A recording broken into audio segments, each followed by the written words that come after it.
कई बार साथ संगत को लगता है जी पहले बड़े खुला मिला करते थे, तो आपको बताते हैं बेपरवाह मस्ताना जी महाराज के समय कुछ गिनती होती थी शुरू में, फिर सैकड़ों में बड़ी मुश्किल से पहुंच पाई।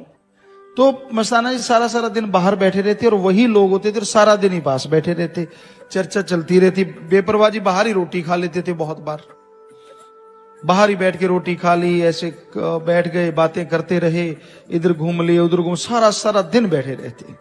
फिर परमपिता जी का समय आया, हमने पुराने सत्संगियों को ये कहते सुना अब वो टाइम नहीं मिलता, हालांकि इतना समय देते, बहुत देर बैठते, सुबह शाम मजलिस होती और कई कई घंटे बैठे रहते, दोपहर को फिर आ जाते, चर्चा चलती रहती। लेकिन धीरे धीरे 80 के बाद, उसके 85 के बाद टाइम ऐसा आता गया कि वो लिमिटेड टाइम जो है वो समय कम होता गया। और पुराने सत्संगी मस्ताना जी के समय के हमें मिलते कई बार, वो बात नहीं, हमने कहा वो बात नहीं, बात वो बढ़िया है, क्योंकि साईं जी के वचन है हर दिन, यहां तो ताकत बढ़ के काम करेगी। लेकिन अब संगत बढ़ गई है, अब वो बात नहीं है, लेकिन रूहानियत में तो आगे से कम नहीं।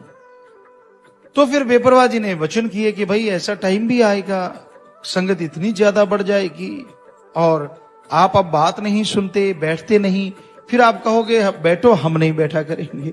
तो वचन उनके हैं, इसमें नहीं, कोई संगति इतनी ज्यादा है, जरा सा बाहर आए तो ढेर लग जाता है, संगत खड़ी आ जाती है, इतना चलना फिरना मुश्किल हो जाता है। तो कहने का मतलब रूहानियत में तो कमी नहीं, क्योंकि बेपरवाह जी ने वचन किया, ये झूठे हैं जो कहते हैं परमपिता जी को हम मानते हैं। हम उनसे पूछना चाहते हैं कि जो परमपिता ने वचन किए कि अब रूहानियत दिन दुगुनी रात चौगुनी काम करेगी, ताकत शक्ति, तो क्या ये झूठ है? अगर झूठ है तो फिर आप अपने गुरु को मानते नहीं, सिर्फ पाखंड ढोंग करते हैं। और अगर ये कहते सच है तो फिर आपको सच मानना चाहिए ना, वचनों पे अमल करना चाहिए, वचनों पे चलना चाहिए।